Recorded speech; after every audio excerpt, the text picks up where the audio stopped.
आज के हमारे एपिसोड में हमारे जो अतिथि हैं वो एक बड़े विचित्र चित्रकार हैं।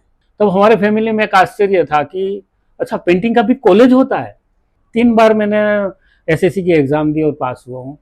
तो आजकल तो सब सिफारिश लेके जाते हैं ना कि मेरा भाई है, थोड़ा ध्यान देना। हाँ। उस टाइम पे बड़े भैया भी सिफारिश लेके गए थे कि मेरा भाई है, उसको एडमिशन मत देना। मैंने बहुत सारे बच्चे को आर्किटेक्ट कॉलेज में पढ़ाया, फाइन आर्ट्स में पढ़ाया, तो वो बच्चे आज भी मुझे देख के इरेजर फेंक देते।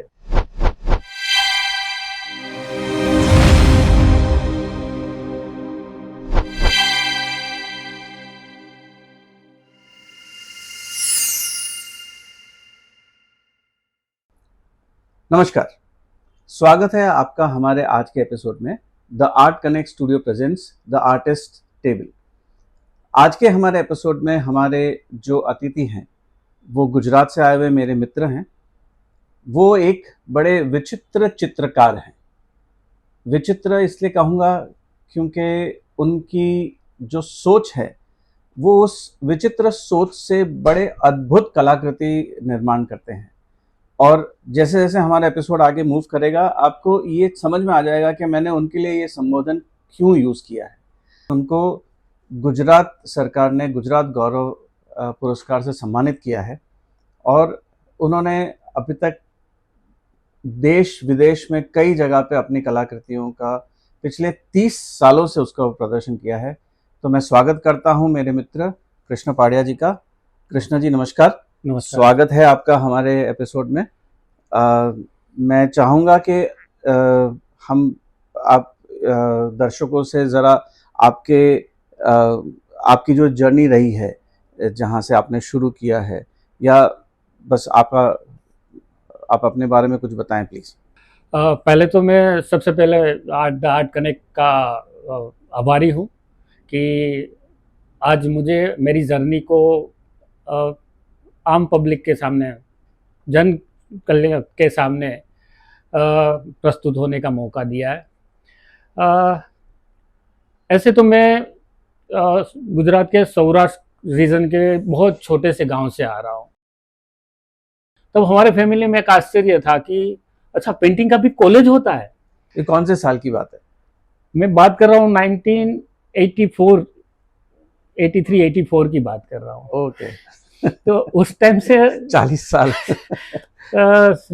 हमारी जर्नी ऐसे जर्नी हमारी शुरू हुई है। फिर बड़े भैया आया, फिर दूसरे नंबर के, फिर तीसरे नंबर के, और फिर मैं आया, और मेरे बाद मेरे छोटा भाई। हम 5 भाई हैं और पांचों भाइयों ने भगवान का आशीर्वाद समझो, पांचों भाइयों ने एमएस यूनिवर्सिटी से अलग अलग डिपार्टमेंट से मास्टर्स किया, बैचलर्स किया, और अभी हम सारे बड़ौदा में सेटल है।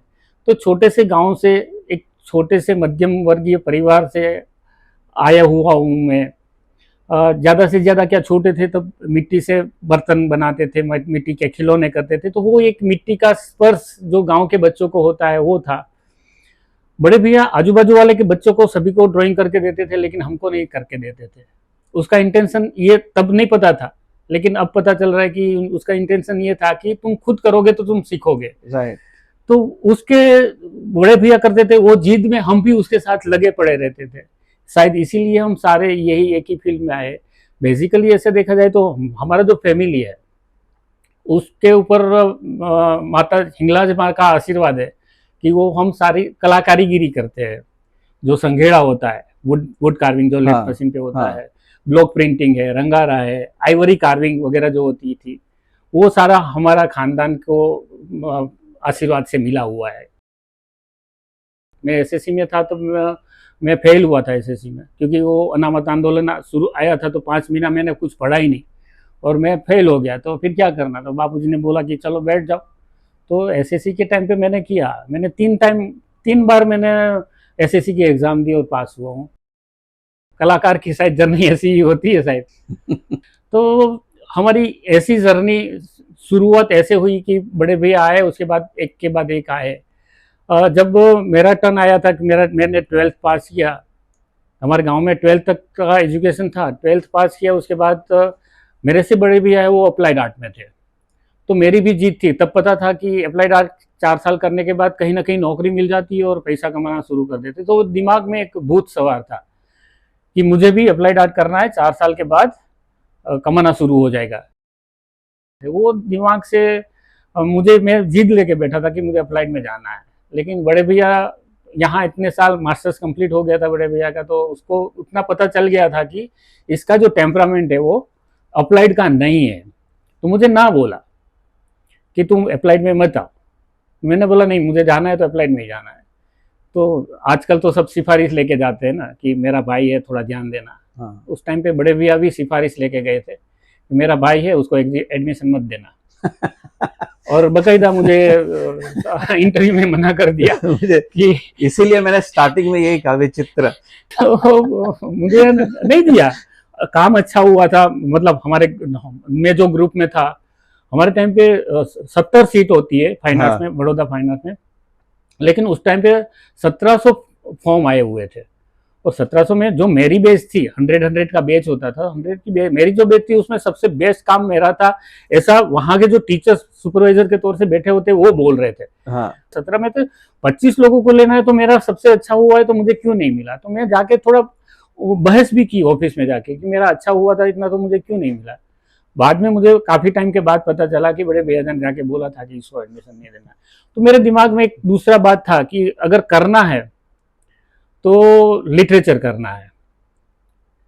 मेरे पास ऑप्शन थे, या तो मैं फाइन आर्ट्स करूंगा या तो मैं लिटरेचर, और उसमें भी Gujarati literature, as in Gujarati. तो मुझे अपनी भाषा के ऊपर काम करना है, मुझे अपना साहित्य को लेके काम करना है। नो डाउट, मैं 8th में था तब से कविताएं लिखना शुरू किया था मैंने, और उस टाइम पे फैमिली का एक डर भी था। तो मैंने अपना तखल्लुस रखा था अनीस गांधी, क्योंकि मैं खादी का कुर्ता पहन के जाता था स्कूल में। हमारा जो स्कूल ड्रेस था तो उसमें खादी का कुर्ता पहन के जाता था वाइट, तो सब मुझे गांधी गांधी बुलाते थे। और कुछ ऐसी बातें हुई थी, तो कुछ एक एक अक्षर लेके मैंने अपना नाम अनीस बनाया था, जिसका कोई अर्थ नहीं होता है। तो अनीस गांधी करके मैं तखल्लुस से लिखता था, मेरा अपना नाम पीछे नहीं लिखता था। सिर्फ मेरे जो गुजराती के टीचर थे उसको पता था, तो उसने मुझे काफी हेल्प की, गजल कैसे लिखते हैं वगैरह। तो वो हिसाब से मैं लिटरेचर से जुड़ा हुआ था। फिर मैं बड़ौदा से शिफ्ट हुआ भावनगर, और वहाँ मैंने बीए विद गुजराती किया, जो हमारे वेस्टर्न रीजन की, इंडिया के वेस्टर्न रीजन की सबसे पुरानी कॉलेज है सामलदास आर्ट्स कॉलेज, जिसमें गांधी जी एक सेमेस्टर पढ़े हुए हैं। तो वो कॉलेज के अंदर मैंने दाखिला लिया, और पहले से ही सारी एक्टिविटी में पार्टिसिपेट करता था। तो वहाँ के जो सारे प्रोफेसर थे उन लोगों का इतना प्यार मिला। आज भी मैं गर्व के साथ बोल सकता हूँ कि आज भी अगर मैं भावनगर जाता हूँ तो उसके घर पे एक टाइम का खाना खाना पड़ता है। वहाँ लिटरेचर का एक वॉलपेपर चल रहा था वसुधा करके। मेरे एक सीनियर ने मुझे जिम्मेवारी सौंप दी फर्स्ट ईयर से ही, और सेकंड ईयर में मुझे उसका एडिटर बना दिया है। तो फिर मैंने बोला कि मैं एक काम और कर सकता हूँ क्या, कि मैं एक आर्ट का वॉलपेपर शुरू कर सकता हूँ। तो बोला हाँ करो, और आरसी करके एक आर्ट का वॉलपेपर मैंने वहां शुरू किया। आरसी आईना। ओके, आरसी, अच्छा। मैं इंग्लिश वाला आरसी, आरसी मतलब गुजराती में आरसी मतलब फारसी वर्ड है आरसी। तो वो आईना, मिरर, ताकि जो आप कर रहे हो वो दिखाओ उसमें। तो उसको बहुत फेम मिला, तो उसमें भी मैंने पार्टिसिपेट शुरू किया, as an poster making, on the spot painting, photography, rangoli. मैं रंगोली और पोस्टर मेकिंग और क्ले मॉडलिंग में नेशनल तक यूथ फेस्टिवल में जाके अवार्ड लेके आया हूँ। तो मेरी जर्नी, एक्चुअल जर्नी ऐसा देखा जाए आर्ट की, जो मैं ऐसा बोल सकता हूँ कि मेरे दिमाग के अंदर बीज बोए। पहले तो था क्या कि भैया कर रहे इसलिए कर रहा हूँ, हाँ। बट मेरी एक्चुअल जर्नी स्टार्ट हुई सामरदास आर्ट्स कॉलेज में, जहाँ से मैंने बीए विद गुजराती लिटरेचर किया। तो मुझे जो समझ में आया है, जो आप बचपन से जो मिट्टी के खिलौने बनाते थे, आई थिंक वो आपका वहां से बीज आया है, जो वो स्किल वहां थी, लेकिन उसको डेवलप करने कैसे करना है वो नहीं पता था। वो यहाँ आके पता चला कि इसको वो मुझे बहुत सपोर्ट करता है। जो मैंने साहित्य में ग्रेजुएशन किया ना, वो मेरे कला के अंदर बहुत सपोर्ट करते हैं। हाँ। मेरा लूप होल इतना रहा क्योंकि मैंने 9th तक मैंने खाली साइंस पढ़ा था, बट मेरा जो इंटरेस्ट शुरू हुआ जब मैं फाइन आर्ट्स ज्वाइन किया मैंने, हाँ और वो 3 साल के अंदर वो बात तो रह गई मेरी बताना कि वो लिटरेचर में ग्रेजुएशन करने के बाद वो 3 साल दरमियान में बड़ौदा आता रहता था, बड़े भैया यहाँ ही थे तो, और सारे डिपार्टमेंट घूमता रहता था। वो घूमते घूमते फिर बड़े भैया का एक फ्रेंड थे रतिलाल कांसोदरिया, अभी अभी वो CN college of fine art से रिटायर्ड हुए as a principal, national level के इंटरनेशनल लेवल के ऐसे स्कल्प्टर है वो भी। तो उसको मैं काम करते देखा, उसके पास भी लिटरेचर का बहुत बड़ा बैकग्राउंड था, तो वो लिटरेचर के साथ अपने स्कल्पचर की कहानियां सारे बताते रहते थे और पूरा दिन मेहनत करते थे, बच्चों के साथ रात तक वो काम करते थे कॉलेज में रह के। और मैं जाता हूँ तो वो बड़ा सा वुड लेके उसके ऊपर कार्विंग कर रहे, वो कविताएं बोल रहे, कभी कभी कभी कहानी सुनाते सुनाते अपनी अपने स्कल्पचर की कहानी सुनाते सुनाते, तो मुझे ज्यादा इंस्पिरेशन उससे ज्यादा मिला। ओके रतिलाल जो कर रहे हैं मैं भी वैसा कर सकता हूँ। NCC का स्टूडेंट कैडेट रहा हूँ, तो NCC में हर रोज का 100 फायरिंग करने जाता था, बेस्ट स्नैप शूटर गुजरात 3 साल रहा हूँ मैं।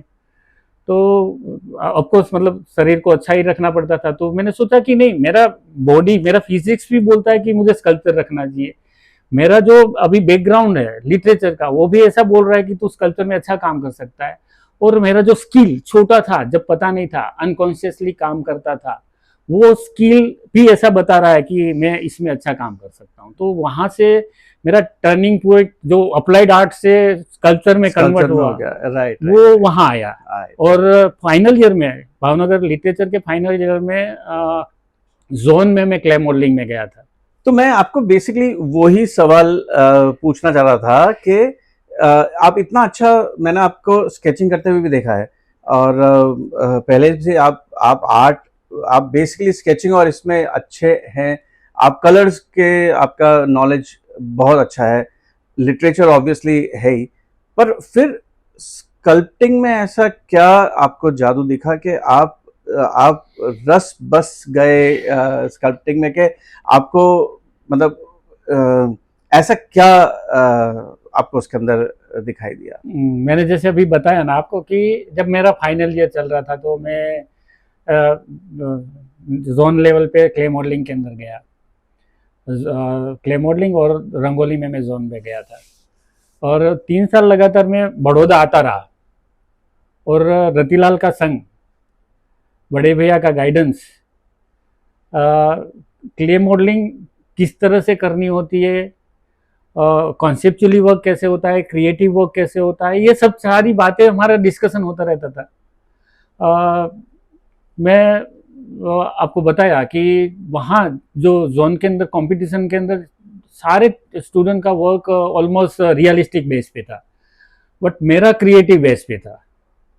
तो जो जूरी थी वो भी मतलब थोड़ा खनक गई कि ये फाइन आर्ट्स का नहीं है, क्योंकि जोन के अंदर तो बहुत सारी फाइन आर्ट्स के स्टूडेंट भी आते हैं, तो वो फाइन आर्ट्स के स्टूडेंट नहीं होने के बावजूद भी ये बच्चे का स्टूडेंट का क्रिएटिव क्यों है, और उसने मुझे स्पेशली बुला के मेरे साथ डिस्कस किया मेरे वर्क के बारे में, मतलब जूरी जब चल रही थी तब मुझे तब थोड़ा फील हुआ कि मैं जो कुछ कर रहा हूँ या तो मैं जो सोच रहा हूँ उस पर असर तो है ही, और अब मुझे जाना चाहिए स्कल्पचर के अंदर ही। फिर मुझे पूरा एहसास हो गया कि नहीं, मैं स्कल्पचर में जाऊंगा, मैं स्कल्पचर के लिए ही हूँ। तो आप जब स्कल्पचर करते हैं तो आप अलग अलग मीडियम्स यूज करते हैं, अलग अलग मीडियम्स के अलावा भी आप फ्यूजन कर देते हैं, एक मतलब आप मेटल वुड और स्टोन सबको मिक्स करके कर देते हैं। तो ये मतलब ये क्या प्रेरणा है, और इसमें से आपका फेवरेट मटेरियल कौन सा है, मतलब आपको किस पे जहाँ में ज्यादा अच्छा लगता है? फाउंडेशन में हम ज्यादातर हम मिट्टी में ही काम करते हैं, और ज्यादा से ज्यादा अगर एक स्टेप आगे बढ़े तो हम प्लास्टर ऑफ पेरिस में काम करने को हमको मिलता है। और मेटल कास्टिंग जो है वो थोड़ा डिफिकल्ट है, क्योंकि 1700-1800 डिग्री टेम्परेचर के अंदर काम करना होता है, तो फाउंडेशन वाले बच्चों को फाउंड्री में अलाउड नहीं होता है। बट मेरे पास ऐसे मैं सीनियरिटी मेरे एज की थी, मेरे एक्सपीरियंस की थी। तो मेरे जो सीनियर है वो मुझे अपने साथ रखते थे कि तू आ जा। तो मैं फाउंडेशन से, मुझे फाउंड्री के अंदर एंट्री मिल गई थी। और मेरे सीनियर्स का बंकिम पटेल करके एक बहुत बड़ा आर्टिस्ट है, वो उसका कास्टिंग था, तो वो पकड़ के ले गया, चल तुझे कास्टिंग करना है। तो कास्टिंग कैसे होता है वो कुछ पता नहीं था, क्योंकि ऐसा कभी देखा ही नहीं था, मिट्टी में ही काम किया था। तो गया मैं उसके साथ फाउंड्री में, पहली बार भट्टी के आगे खड़ा कर दिया कि खड़ा हो जा, लेदर का वो एप्रन पहना के खड़ा कर दिया वहां पे। बोला कि ठीक है, 10 मिनट खड़ा कर दिया, ठीक है। मैंने बोला ठीक है आके बैठ जा, 2 केला खा ले। 2 केला खा लिया, फिर जाके आधा घंटा खड़ा कर दिया। जब तक मेटल पिघलती है तब तक का लंबा प्रोसेस होता है। तो उसमें मुझे इस तरह से टेम्पर्ड कर दिया ताकि मैं बाद में 1 घंटा भी आग के पास खड़ा रहूं तो मुझे कोई प्रॉब्लम ना। तो उसने मुझे वहां पकाया। और वो जो प्रोसेस चल रही थी मेटल मेल्टिंग की, उससे पहले डीवैक्सिंग की, जो जिसमें आर्टवर्क रखा होता है, एक साँचा बना के उसको अंदर से मोम को पिघला के मोल्ड को पकाना होता है, उसके अंदर मेटल को पिघाल के डालना होता है। तो वो जो प्रोसेस थी, वो प्रोसेस मुझे इतनी इंटरेस्टिंग लगी, क्योंकि फाउंडेशन का बच्चा, वो अभी 1 महीना कंप्लीट नहीं हुआ है मेरा डिपार्टमेंट ज्वाइन किए। तो वो क्यूरियोसिटी होता है कि कितना अच्छा लग रहा है, एकदम लाल चेरी रेड कलर का मोल्ड बन गया है, वाह अंदर से, और हल्की सी फ्लेम निकल रही है वहां से। वो बार बार हर एक स्टेज के बारे में मुझे समझाता जाता है, बताता जाता है कि ये पोजीशन आती है, उसका मतलब है अभी मोल्ड पकने लगा है और फाइनल हो जाएगा। अभी बीच में मेटल टपकता है, पिघलता है, तब मेटल आग लगातार निकलती है मोल्ड में से, क्योंकि मोम के साथ आग मोम जलता है। हाँ। उसके बाद पूरा एकदम शांत होता है। उसके बाद जब फ्लेम ऐसे निकल के बंद होती है, इसका मतलब ये अभी आधे घंटे के अंदर मोल्ड पक जाएगा। उसके बाद मेटल पिघालने की प्रोसेस, तो उसमें पहले क्या करना है, फिर वो उस शरीर को कैसे टेम्परेचर के साथ मेंटेन करना है, ये प्रोसेस मुझे इतना 1 महीने के अंदर ही इतना जबरदस्त लगा, और इतना उसके साथ लगाव जुड़ता गया। हाँ। तो दूसरे कास्टिंग के अंदर तो मुझे बोल दिया कि चलो क्रूसिबल उठाओ और पोरिंग करना है तुम्हें। तो 100 किलो मेटल पिघली हुई, पानी जैसी पिघली हुई, तकरीबन 1200-1300 डिग्री टेम्परेचर, उसको उठा के उसको डील करना, वो पूरी प्रोसेस में इतनी मजा आने लगी। मैंने बोला अब करना है तो यही करना है भाई। तो वहां से मिट्टी के साथ साथ मेटल का जुड़ाव शुरू हो गया था। सेकेंड ईयर में wood carving, stone carving optional subject आते थे, उसके साथ साथ फोटोग्राफी होती थी, ग्राफिक्स होता था। बट मैंने बोला मुझे वो कुछ नहीं करना है, मुझे डिपार्टमेंट से बाहर नहीं जाना है। मुझे डिपार्टमेंट में जितने सारे मीडियम्स है उन सबको बहुत अच्छे से, नज़दीक से, पूरे ध्यान से समझना है और सीखना है। तो वुड कार्विंग, मेटल कास्टिंग तो पहले से ही शुरू कर दिया था, वो स्टोन कार्विंग, ये सारी मटेरियल की जो टेक्निकली प्रोसेस है वो फर्स्ट ईयर सेकंड ईयर में ही मैंने पूरी कर ली थी, जबकि मेरे क्लासमेट ने थर्ड ईयर में शुरू किया। वो लोगों ने सीखना शुरू किया, तब मैंने उसको फ्यूजन करना शुरू किया। और देखता हूँ कि पेंटिंग के स्टूडेंट कैनवास के ऊपर इतने सारे कलर बिखेरते हैं, तो मैं मेटल के ऊपर कलर क्यों ना बिखेरूं। एक पटीना है प्रोसेस है, कलर प्रोसेस ऑन मेटल। तो पटीनेशन का स्टडी शुरू किया। हम ज्यादातर देखते हैं तो ब्लैक, ब्राउन या ग्रीन कलर ही आपको दिखेगा, बट मैंने थर्ड ईयर से ही उसमें बहुत सारे एक्सपेरिमेंट किए। तो मैं ऑरेंज, पर्पल, ग्रीन के बहुत सारे वेरिएशन शेड लेके आता हूँ। व्हाइट कलर, फोर्थ ईयर में मुझे व्हाइट कलर भी मिला, एंटिक गोल्डन, ट्रांसपेरेंट गोल्डन। तो ये सारा जो केमिकली प्रोसेस है, मैंने पहले शुरू में बताया था कि मेरा लूप होल्ट ये रहा कि मैंने 9th में साइंस छोड़ दिया, 9th तक ही साइंस पढ़ा, उसके बाद मैं साइंस नहीं पढ़ा हूँ। तो वो मुझे थोड़ा खलता था वहां पे, क्योंकि केमिकल के साथ काम करना है अभी। तो केमिकल के साथ काम करने का मतलब उसको अच्छी तरह से पता होना चाहिए कि ये केमिकल और ये केमिकल मिक्स कर सकते नहीं, इसको गर्म कर सकते कि नहीं। तो वो पूरा सारा मैं मेरा नसीब, जैसे अभी आपने बताया कि कोई ना कोई शक्ति तुम्हारे पीछे होती है, वैसे मैं हॉस्टल में रहता था, तो मेरे बाजू वाले रूम के अंदर पीएचडी करता, केमिस्ट्री में पीएचडी करता एक बंदा था। वो मुझे पूरा सपोर्ट किया। उसने नाम आज याद नहीं है उसका, बट वो शायद आया था राजस्थान से ही था, बट उसने मुझे सपोर्ट किया। जब भी केमिकल की ज़रूरत पड़ती थी, अब मैं बाहर मार्केट में लेने जाऊंगा तो मुझे 50 ग्राम या 100 ग्राम मिलेगा, तो मुझे चाहिए हार्डली 2 ग्राम 3 ग्राम 5 ग्राम, तो वो चोरी करके केमिस्ट्री डिपार्टमेंट से लेके आता था मेरे लिए। बोला कि तुझे कौन सा चाहिए मुझे खाली लिख के दे, और फिर वो लाके वो मेस के अंदर रख देता था। ऐसा नहीं मेरा मुझे हाथ में नहीं देता था, वो मेस में जाके ऊपर जाके रख देगा और महाराज को बोलेगा कि कृष्णा को दे देना। वैसा करके मुझे बहुत सारे केमिकल भी मिले और बहुत सारे एक्सपेरिमेंट किए। फोर्थ ईयर आते आते तकरीबन पटीना के ऊपर मैंने पूरा एक्सपेरिमेंट खत्म करके जितने कलर हो सकते उतना, ग्रे कलर भी लाता हूँ। जनरली ब्लैक ब्लैक आता है, बट ग्रे कलर नहीं आता है, और इंडिया में व्हाइट कलर तो आता ही नहीं है क्योंकि इंडिया का एटमॉस्फेयर शूट नहीं करता है। Okay. मेटल के ऊपर व्हाइट कलर नहीं आ सकता है, तो मैं वो भी लाता हूँ।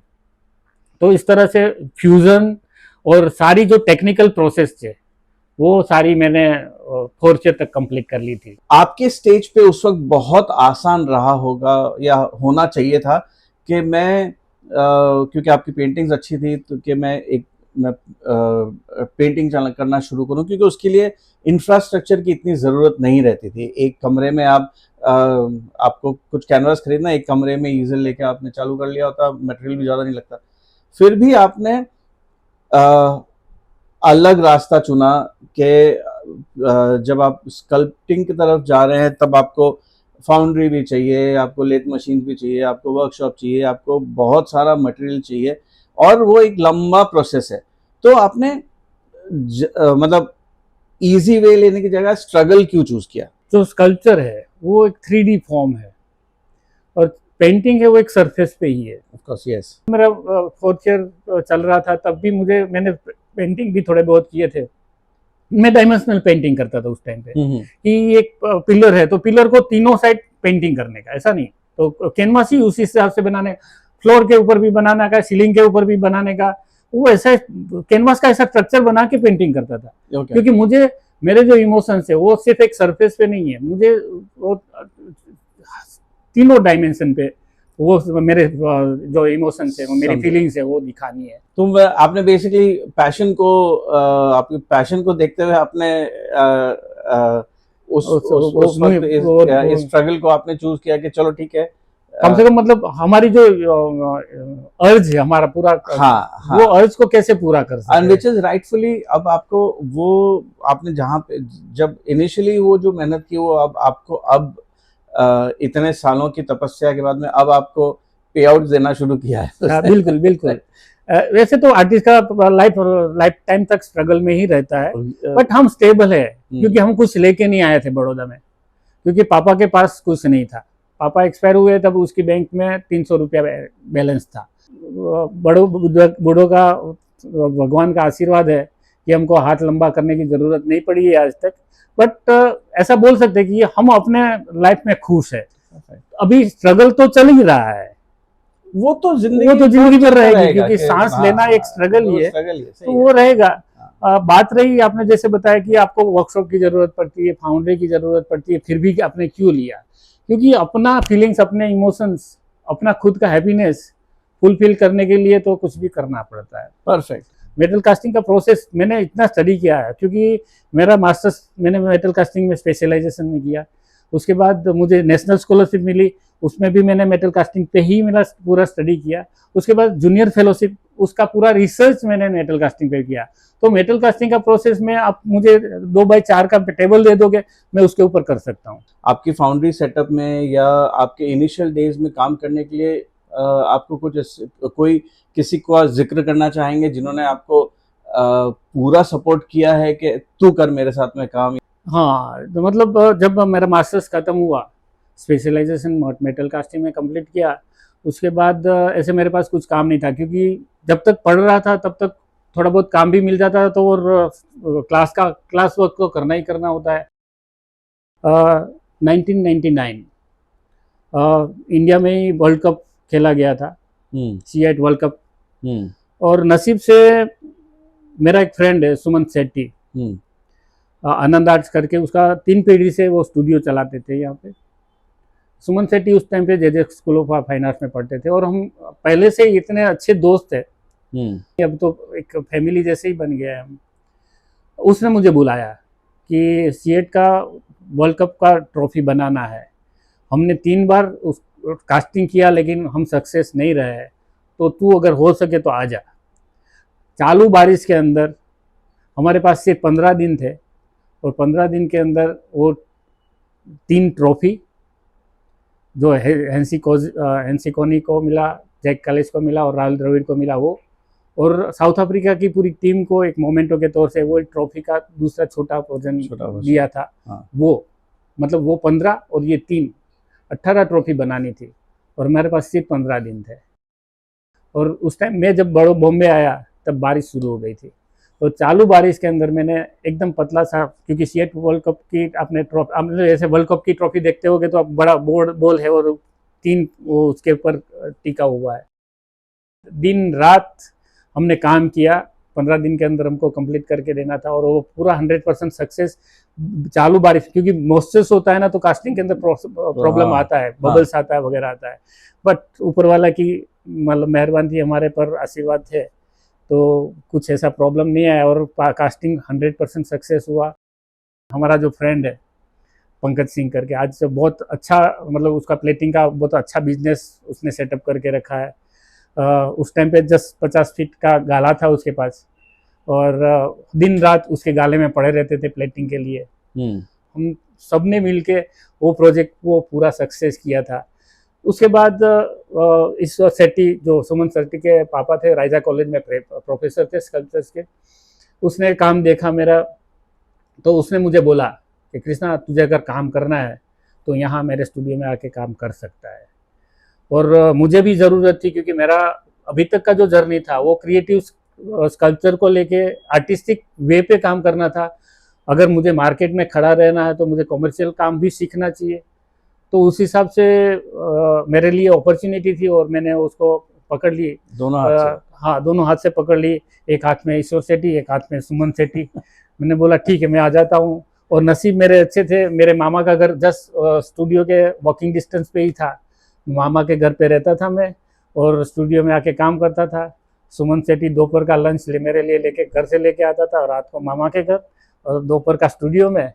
और 1 साल तक मैंने कॉमर्शियल वर्क कैसे करते हैं और साथ साथ में मेटल कास्टिंग, जो सर का जितना होता था ईश्वर अंकल का, तो वो सारा मेटल कास्टिंग का काम सारा मेरे पे डाल देते थे कि ये तुम्हें करना है। उसमें आर्टिस्टिक वर्क नहीं था, बट हम उसको टर्न करके उसमें आर्टिस्टिक टच दे देते थे, तो क्लाइंट को भी अच्छा लगने लगा कि ये कुछ अलग आ रहा है।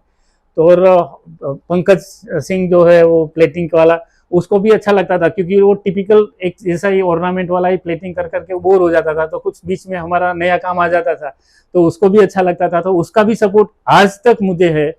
मुझे मतलब गर्व से कहना चाहिए कि वो पंकज ने भी आज इतना बड़ा, तकरीबन 50,000 से ज़्यादा स्क्वायर फीट में उसका काम चल रहा है और उसके अंदर में तकरीबन 450 एम्प्लॉय काम कर रहे हैं। उस टाइम पे तो 2 एम्प्लॉय थे और वो खुद 3 लोग काम करते थे। आज 450 के ऊपर वो काम कर रहा है। लेकिन आज भी जाता हूँ तो इतनी रिस्पेक्ट और इतना ही, मेरा कुछ भी काम होता है तो पहले वो मेरा काम करेगा। You take the leave and the net will appear.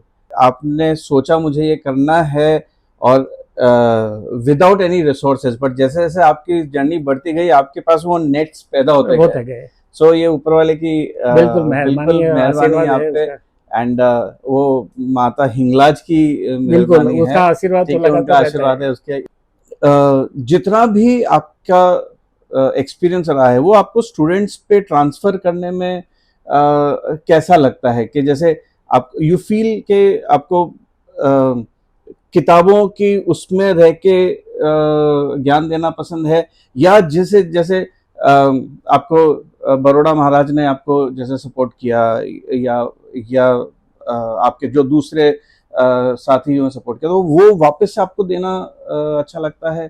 तो जैसे मैंने आरसी करके आर्ट का वॉलपेपर शुरू किया, वैसे ही मेरा फाइनल ईयर था, तो मैंने प्रिंसिपल को जाके बोला कि सर मेरी इच्छा है कि मैं बच्चों को आर्ट सिखाऊं यहाँ के। हाँ। तो उसने वो सराहा, उसने बोला ठीक है। और उन्होंने यूनिवर्सिटी में एक लेटर लिखा कि हमारा एक स्टूडेंट है वो आर्ट सिखाना चाहता है, तो आप वो एक सर्कुलर करो कि यूनिवर्सिटी की सारी कॉलेज में से जिसको आर्ट सीखना है वो हमारी कॉलेज में आफ्टर कॉलेज अवर्स आएगा और 1 घंटा वो पढ़ाएगा ऐसा। तो वीकली 2 दिन में वहाँ वहाँ पढ़ाना मैंने शुरू किया था। और मेरी वो पहल देख के तकरीबन 2 महीने के बाद सर ने बोला, प्रिंसिपल सर ने, कि तुम्हारी ये जो पहल है ना उसको मैं यूनिवर्सिटी में कोर्स के तौर से मैं शुरू करवाऊंगा।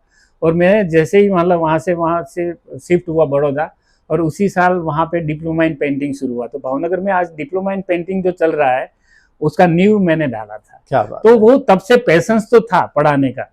यहाँ 6 साल मैंने ग्रेजुएशन पोस्ट ग्रेजुएशन करने के बाद 1.5 साल मैंने स्कूल में जॉब किया। एक एक्सपीरियंस लेना था कि छोटे बच्चों को पढ़ाना कैसा है, क्योंकि वहाँ मैंने कॉलेज के बच्चों को पढ़ाया था। छोटे बच्चों को पढ़ाना आसान है या कैसा है, क्या क्या तकलीफ होती है, तो मुझे वो थोड़ा एक्सपीरियंस लेना था। मैंने बहुत सारे बच्चे को आर्किटेक्ट कॉलेज में पढ़ाया, फाइन आर्ट्स में पढ़ाया, तो वो बच्चे आज भी मुझे देख के इरेजर फेंक देते। मेरे बच्चे जो मेरे पास पढ़े हैं वो कभी इरेजर यूज नहीं करते।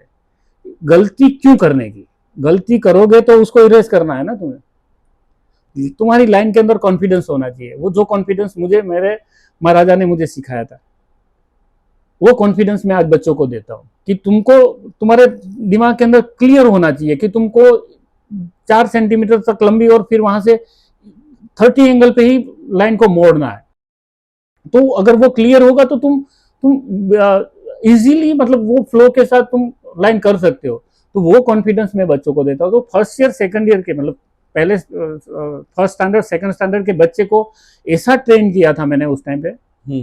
वो बच्चे आज भी मुझे देख के इरेजर फेंक देते हैं, क्योंकि किसी के पास ना इरेजर ना स्केल। क्या बात है। तुम्हें अगर 1 फीट की लाइन सीधी करनी है तो सीधी जाएगी ही जाएगी, खड़ी करनी है तो खड़ी रहे होगी ही होगी। कॉन्फिडेंस होना चाहिए तुम्हें। वो कॉन्फिडेंस मैंने बच्चे जब फर्स्ट स्टैंडर्ड में आते थे तभी मैंने भरा था, वो आज भी उसके अंदर है। तो वो पेशेंस मैंने देखा। फिर मुझे अपॉर्चुनिटी मिली, मुझे आर्किटेक्ट कॉलेज में विद्यानगर, मेरे जो दादा गुरु है जिसके अंदर में मुझे जो गुजरात गवर्नमेंट ने गुरु शिष्य स्कॉलरशिप दिया था, महेंद्र पंड्या, तो उसके दोस्त थे जो आर्किटेक्ट कॉलेज के फाउंडर थे। वो तो मुझे ले गए, बोला कि ये बच्चे को तुमको यहाँ रखना है, विजिटिंग के तौर से बुलाओ। तो हफ्ते में 2 दिन मैं आर्किटेक्ट कॉलेज में वहाँ जाता था। तो जो पढ़ाने का पेशेंस है वो भी मेरा फुलफिल हो रहा था और मेरा फ्रीलांस काम भी होता था।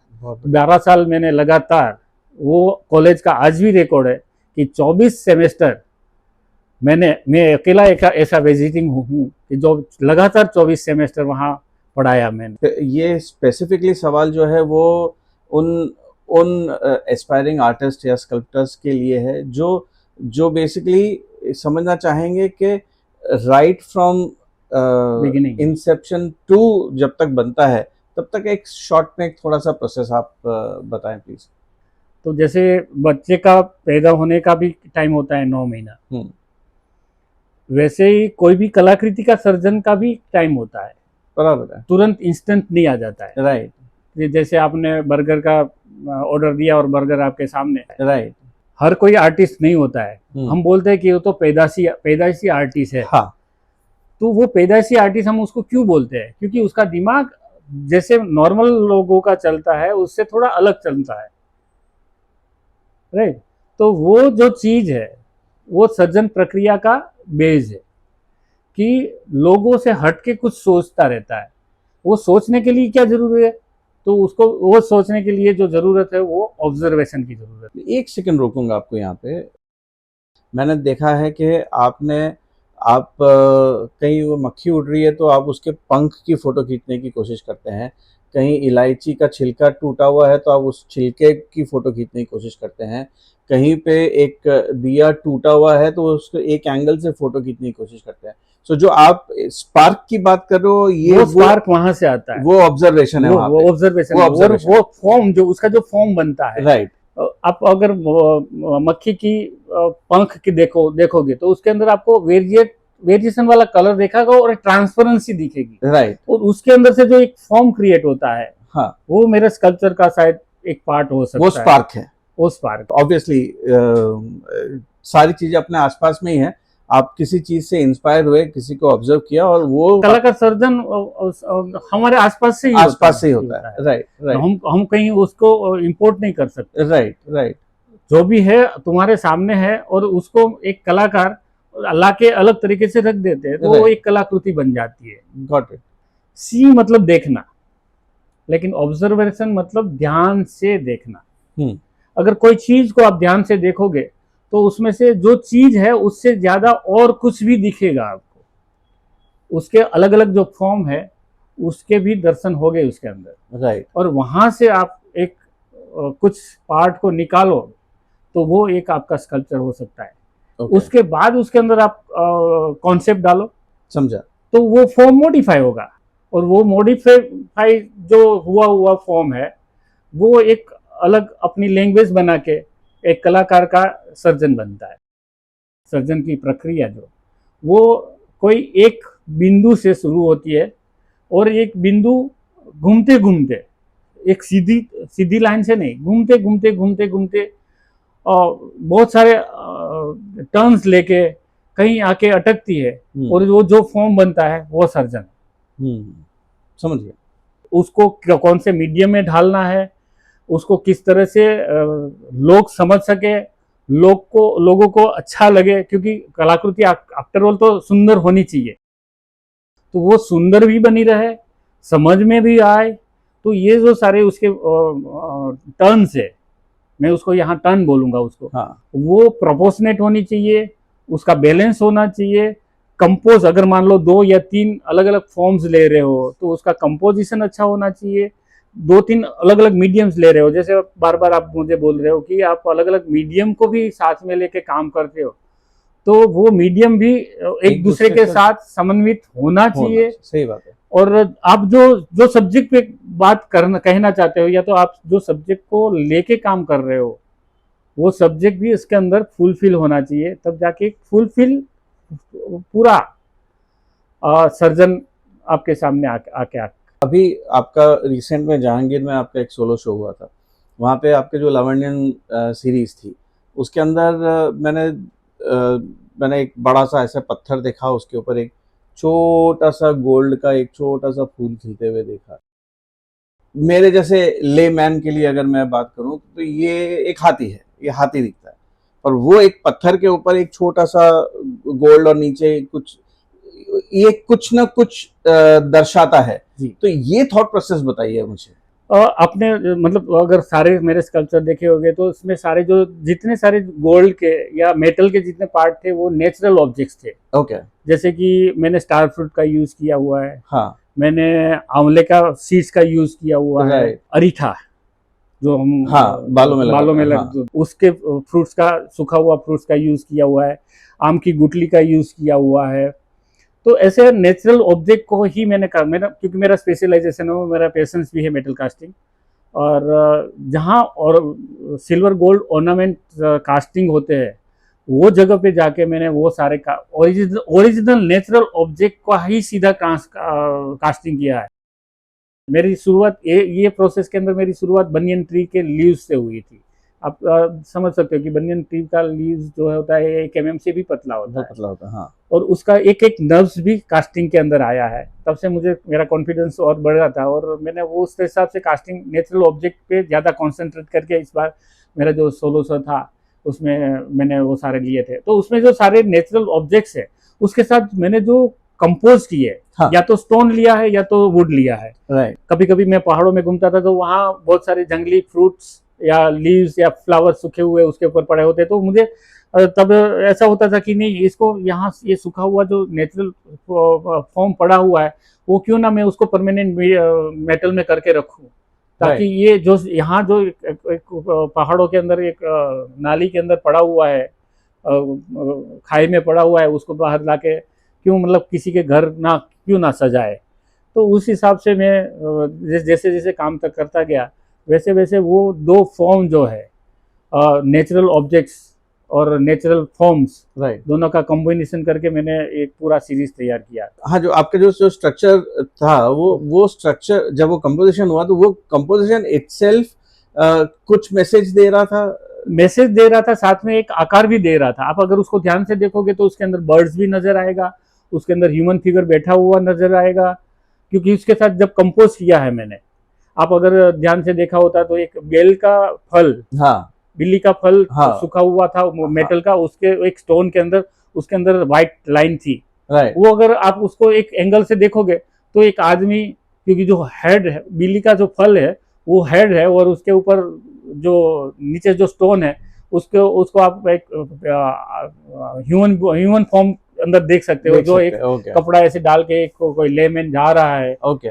तो वो ऐसा हर एक स्टोन के अंदर आपको कोई ना कोई फॉर्म नजर आएगा जो सपोर्ट करेगा मेटल का एक नेचुरल जो फॉर्म है। बेसिकली किसी को भी उसको अच्छी तरह से अगर ध्यान से देखना पड़ेगा, ध्यान से देखोगे तो आपको वो जी। दिख जाएगा। जैसे एक ये है कटहल, हाँ कटहल का फ्रूट बेबी फ्रूट है और उसके साथ उसका बर्ड है। हाँ वो दोनों का कास्टिंग के दौरान एक्सीडेंट हुआ, और एक्सीडेंट के दरमियान मोल्ड को टूटा था, और उसका जो मेटल कास्टिंग पोरिंग तो हो गया, बट उससे जो एक फॉर्म क्रिएट हुआ ना, वो आप एक ने देखा होगा शिवलिंग जैसा है, उसके ऊपर मैंने रखा है। Right right right. तो उसको देखोगे ना तो आप बकायदा आपको ऐसा ही लगा कि एक शिवलिंग के ऊपर, मतलब नीचे शिवलिंग तो वुड का है ही, उसके ऊपर फिर से एक शिवलिंग है, आगे शिवलिंग है, ऊपर से एक सांप अपने फन लगा के बैठा हुआ है। तो वो नेचुरली मुझे एक्सीडेंटली मुझे मिल गया, तो मैं उसको डिस्टर्ब नहीं किया। कभी कभी हमारे वहाँ ऐसा नेचुरली एक्सीडेंट से हमको बहुत अच्छा फॉर्म भी मिल जाता है। तो उसको किस तरह से रिप्रेजेंट करना, हाँ बाद में वो चैलेंज बनती है। वो चैलेंज थोड़ा इस बारे में भी आप बताएं कि आपने जैसे लिटरेचर पढ़ा है, और लिटरेचर ने आपके आर्ट फॉर्म पे कितना इम्पैक्ट डाला है? मेरा ग्रेजुएशन लिटरेचर में हुआ है, बट अगर आप ग्रेजुएशन कुछ नहीं करते हो और इधर उधर भटकते हो और जानने की कोशिश करते हो, थोड़ा स्ट्रगल करते हो लाइफ का, तो आपके आर्ट के अंदर मैच्योरिटी आती है। वैसे मैं अपना एक्सपीरियंस बताऊँ तो मेरा जो ग्रेजुएशन लिटरेचर में हुआ है, लिटरेचर खुद ही एक ललित कलाओं में से एक है, जो शीर्ष मोल पे है, मतलब जिस साहित्य हम जिसको बोलते हैं। तो वो मुझे इतना सपोर्ट करता है पहले से ही। फाउंडेशन में था तब मैंने बहुत सारी कविताएं के ऊपर से, बहुत सारी नवल कथा के ऊपर से मैं अपनी कलाकृति का सर्जन करता था। हाँ अभी मेरा आपने लावण्यम देखा, हाँ उसके बाद का जो मेरा नया प्रोजेक्ट है वो पूरा लिटरेचर बेस्ड ही है। ओके हमारे गुजरात के बहुत प्रख्यात कवि रमेश पारेख जो है, हालांकि मतलब साहित्य जगत में ऐसा कभी नहीं हुआ है, उसका जो काव्य संग्रह है, उसका हाथी के ऊपर, अंबाड़ी के ऊपर उसकी पूरे शोभा यात्रा निकली थी। ओके उसकी एक कविता है हस्तायन। हस्तायन, तो वो हस्तायन की वो जो कविता है तकरीबन 12 स्टांजा से उसका, उसमें से तकरीबन 14-15 स्कल्पचर में तैयार कर रहा हूँ, और तकरीबन 24-25 ड्राइंग होगा उसका। तो वो पूरा अभी प्रोजेक्ट चल रहा है, क्योंकि मेरे एक दोस्त है लिटरेचर के, मेरा जो ग्रेजुएशन है, वो ग्रेजुएशन का जो पीरियड है वो मैं उस टाइम पे मैंने पाँव को लेके काम किया था। अभी आप मेरे नेचुरल ऑब्जेक्ट्स को देख के लेके आप काम देख रहे हो, तो मेरा पास का अगर काम देखोगे तो मैं पाँव पे काम किया है। एक पाँव के अंदर, एक लेग के अंदर आपको पूरा बॉडी नज़र आता है, वो उस तरह से उसका कंस्ट्रक्शन होता था। तो वो पाँव का काम देख के उसको ऐसा फील हुआ कि तू हाथ पे भी काम कर, और उस समय मुझे वो कविताएं हाथ में दे दी, हस्तायन। हस्तायन। ओके तो अभी वो एक उसका प्रोजेक्ट चल रहा है। और लिटरेचर के साथ मेरा रिलेशन जो पहले से है, उसमें मैं एक बात और जोड़ना चाहूँगा कि मेरे जो वहाँ गुजराती के प्रोफेसर रहे, माय डियर जयू नाम से वो लिखते हैं, जयंती भाई गोहिल। तो उसका जो जितना शॉर्ट स्टोरी है, उसके सारे कवर पेज पे उसने मेरे चुने हुए स्कल्पचर को उसको मुख्य पृष्ठ पे दिया है, कवर पेज बनाया है उसका। मेरा जो स्कल्पचर है, मैं उससे मतलब इतना बोल सकता हूँ कि अनकॉन्शियसली शायद वो लिटरेचर से जुड़े हुए हैं। राइट। तो लिटरेचर हो या कोई भी हो, कॉमर्स भी हो, साइंस भी हो, मेरा मानना है कि आपको अगर सही में आर्ट पढ़नी है तो आपको 3 साल का गैप लेके आप फाइन आर्ट्स में आओगे तो बहुत अच्छे से आपको कला की समझ आएगी। तो मेरे काम के अंदर आप कहीं भी देखोगे तो लिटरेचर कहीं ना कहीं समाया हुआ है। तो कोई कोई स्पेसिफिक किताबों के नाम आप हमारे दर्शकों को सजेस्ट करना चाहेंगे कि वो उन्हें पढ़नी ही चाहिए, चाहे वो किसी भी आर्ट फॉर्म में है? तो देखो, साहित्य के अंदर मैंने ज्यादातर चंद्रकांत बख्शी को पढ़ा है, ओके, गोवर्धन राम त्रिपाठी जिसमें गुजरात का नाथ, और सरस्वती चंद्र जिसने लिखा है, और जिसके ऊपर हिंदी मूवीज भी बनी है। राइट। आप बंगाल में भी चले जाओ तो वहाँ भी बहुत सारे साहित्य के ऊपर से बहुत सारे आर्ट का फॉर्म तैयार हुए हैं। भाषा मीडियम है। जैसे रविंद्रनाथ टैगोर हमारे बहुत बहुत बड़े उदाहरण के तौर से हम उसको ले सकते हैं कि गुरुजी कविताएं लिखते थे, उसमें उसकी जो गलतियां होती थी वो उसको जब छेकते थे, मतलब उसको मिटाने की कोशिश करते थे, और उसमें से उसको इंस्पिरेशन मिला और वो उसने पेंटिंग शुरू किया है। राइट। तो ऐसा जरूरी नहीं है कि आर्ट लिटरेचर पढ़ने से ही आर्ट बनता है। लिटरेचर को कभी कभी गलतियां मिटाने से भी आर्ट बनती है। कोई भी लैंग्वेज का आपका मन पसंदीदा लिटरेचर पढ़ो और उसमें से आपको इंस्पिरेशन मिलेगा ही, क्योंकि वो जब लेखक लिखता है, राइटर लिखता है, तो उसके दिमाग में अक्षर नहीं आते, उसके दिमाग में वो सिचुएशन आती है, एक सीन आता है। हाँ। तो अगर तुम एज एन आर्टिस्ट वो फील करते हो, वो जो लिखावट है वो फील करोगे, तो उसका तुम 3D फॉर्म बना सकते हो या तो 2D फॉर्म बना सकते हो। तो एक मैसेज है आर्टिस्ट लोगों के लिए, जो भी आर्ट वो कर रहे हैं, कि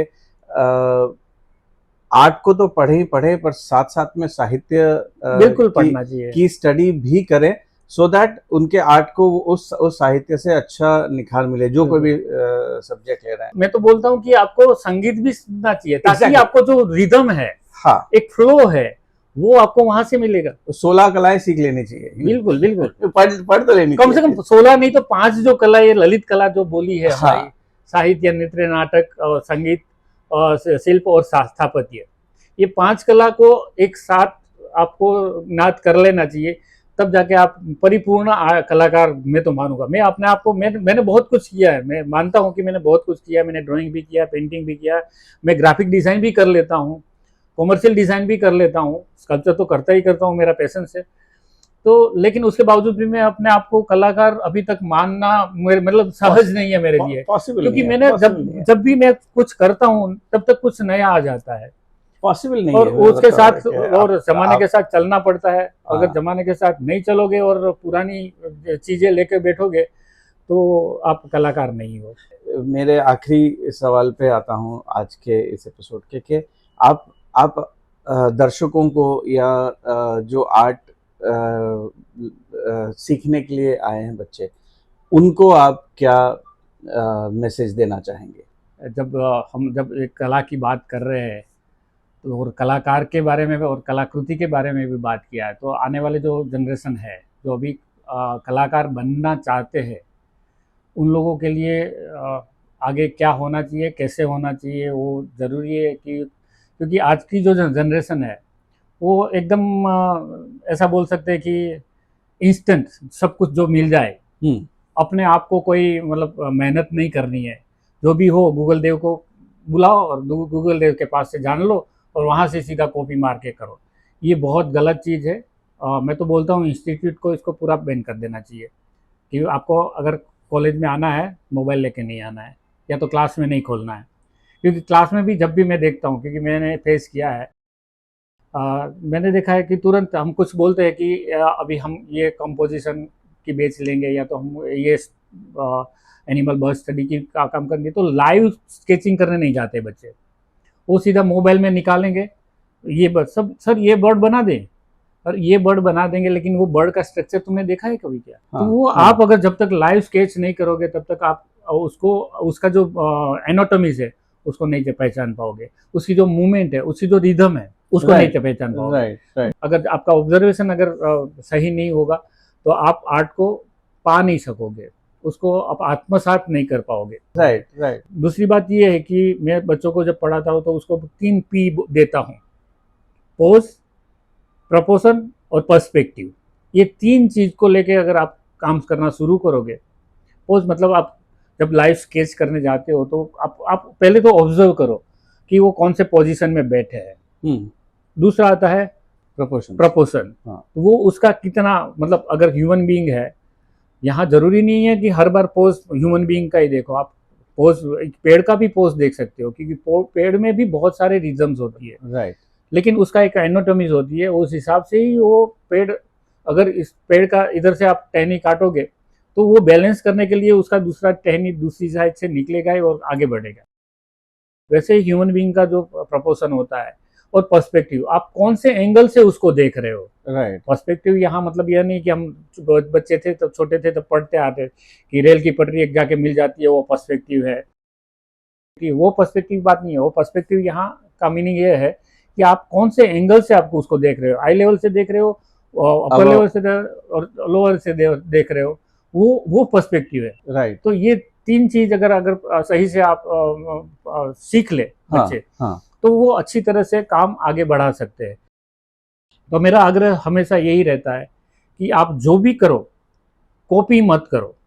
बहुत सारे लोग बोलते हैं कि ये मैंने बनाया है। भाई तूने कहाँ बनाया, तूने उसमें से कॉपी किया है, बनाया हाँ। तो उसने है, राइट। तो तेरा बनाया हुआ क्या। राइट। राइट। और मैं तो बच्चों को यही बोलता हूँ कि कॉपी करना मतलब किसी का वॉमिट चाटना, ताकि थोड़ा वो उसको थोड़ा इरिटेशन हो। राइट। इसीलिए मैं उसको ऐसा एग्जांपल देता हूँ। हाँ। फिर उसको मैं डिफाइन करके बताता हूँ कि वॉमिट मतलब मैंने कुछ किया है, मतलब मैंने खाया, मैंने वो कागज पे निकाला या तो मिट्टी से बाहर निकाला, तो मैंने वो वॉमिट किया। अब तुम उसका कॉपी कर रहे हो, मतलब उसमें से उठा के कर रहे हो, मतलब तुम वो फिर से खा रहे हो। उसको इरिटेशन हो, उसको थोड़ा गंदा लगे और आगे जाके कॉपी ना करे, वो पर्पज से मैं उसको ऐसा एग्जांपल देके उसको टालने, मतलब वहां रोकने की कोशिश करता हूँ। तो आजकल के बच्चों को मुझे सिर्फ उतना ही मैं कहूँगा कि अगर आपको अच्छा कलाकार बनना है, हालांकि मैं 30-32 साल से ये फील्ड में हूँ, मैं अपने आप को कलाकार कहने से घबराता हूँ, डरता हूँ थोड़ा, कि यार अभी मैं देखता हूँ तो मुझे दूसरे से हल्का सा मैं मुड़ के देखता हूँ तो मुझे लगता है कि ये चीज़ तो मुझे नहीं आती है, तो मैं अपने आप को कैसे कलाकार हूँ। और आजकल के बच्चे आके पेंसिल पकड़ना शुरू नहीं किया, पेंसिल कैसे पकड़ते वो भी नहीं पता होता है, और अपने आप को आर्टिस्ट समझते हैं, आके ही बोलते हैं हम तो आर्टिस्ट है। अरे तुम आर्टिस्ट कहाँ हो यार, तुमने अभी तक जो काम किया है वो तो सारा कॉपी किया हुआ है। और आजू बाजू वाले बोलेंगे कि हाँ तुम्हारे बच्चे ने यार बहुत अच्छा काम किया है, तो हवा में आ जाते। तो ये चीज सही नहीं है। तो बच्चों को मेहनत करनी चाहिए, और सही से जो उसका बेस है उसको तैयार करना चाहिए, तब जाके वो, और कॉन्सेप्ट को समझना चाहिए कि कॉन्सेप्ट क्या है, कॉन्सेप्ट को किस तरह से रिप्रेजेंट करना है, और हर एक कॉन्सेप्ट की अपनी एक डिमांड होती है, तब जाके उसको वो मीडियम में डालना पड़ता है। राइट। आप पेंटिंग के अंदर भी मतलब आप ऑयल में कर दोगे तो वो शायद अच्छा ना लगे। वो कुछ ड्राइंग ऐसे होते हैं वो चारकोल में अच्छे लगे, कुछ ड्राइंग ऐसा होता है वो एक्रिलिक के अंदर अच्छे लगे, कोई होता है पेस्टल में अच्छे लगे। वैसे स्कल्पचर के अंदर कुछ कंपोजिशन ऐसे होते हैं, ड्राइंग ऐसे होता है कि वो मेटल में ही अच्छा जाएगा। वही चीज अगर मैं स्टोन में या वुड में करने जाऊंगा तो आपको अच्छा नहीं लगेगा, आपको लगेगा कि इसमें कुछ मिसिंग है। राइट। तो वो समझ गूगल नहीं देता है, वो आपका एक्सपीरियंस देता है। अगर आप एक्सपेरिमेंट करोगे, आप बहुत सारे ड्राइंग करोगे, तब जाके वो चीज आएगी। कुल मिला के आपके कहने का मतलब ये है कि जितना ज़्यादा रियाज करेंगे, जितनी ज़्यादा बिल्कुल। प्रैक्टिस करेंगे, जितना लाइव स्केचिंग करेंगे, जितना लाइव काम करेंगे, कहीं और पे खुद काम करेंगे। खुद काम करेंगे। अभी का जनरेशन ऐसे आधा काम सीधा अच्छा सीएनसी में कट करवा लेते हैं। हाँ। पहले हाथ से सीखो तो सही यार, Okay. फिर तुम मार्केट में जाते हो, कमर्शियल वर्क तुम्हें मिलता है, तुम सीएनसी में करवा लो। राइट। वहां तुम्हें वो चीट नहीं कर पाएगा, क्योंकि तुमको उसका नॉलेज है, राइट। तुमने खुद ने किया है, इसीलिए तुम वो अगर वहां चीटिंग से बच सकते हो। इसीलिए मीडियम को जानना, मीडियम को हाउ टैकल किस तरह से करना है, उसको यूज किस तरह से करना है, ये सारी चीज इंस्टीट्यूट वो सिखाती है। तो कला तो खुद को बाकी का जो एसेंस है वो आपको डेवलप करना है। राइट। धन्यवाद कृष्णा जी, आप बड़ौदा से स्पेसिफिकली इस एपिसोड के लिए आप हमारे स्टूडियो आए, इसके लिए मैं आपसे थैंक यू तो बहुत छोटा वर्ड हो जाएगा, क्योंकि हमारा रिश्ता ही ऐसा है कि मैं थैंक यू तो शब्दों में कह रहा हूँ, बट मैं एक फाइनल रिक्वेस्ट आपसे करना चाहूँगा कि जो आपका आने वाला जो प्रोजेक्ट है हस्तायन की आप 2 पंक्तियाँ अगर हमको सुनाएं तो हमारे इस एपिसोड को एक लिटरेचर का तड़का लग जाएगा। बिल्कुल बिल्कुल। तो प्लीज आप मुझे भी अच्छा लगेगा कि चलो बिल्कुल। मेरा आने वाला प्रोजेक्ट जो है राइट राइट वो मैं यहाँ से एस्टेब्लिश कर रहा हूँ। जी मैं कुछ उसकी पंक्तियां है सुनाता हूँ। बिल्कुल। रमेश पारेख की कविता है हस्तायन, जिसमें मैं आगे वाला मेरा जो प्रोजेक्ट है, अभी मेरा जो पीछे वाला प्रोजेक्ट था लावण्यम और नेक्स्ट हस्तायन है, तो उसकी जो पंक्तियां है, हाथ सुमसाम बनी मेज पर पड़ेला छे, असंख्य झांझवाने स्पर्शवाती मेला छे। बहुत सारी उसकी पंक्तियां है, उसमें से मुझे जो असर करती है, मुझे जो अच्छी लगती है, वो मैं आपको सुनाने की कोशिश करता हूँ।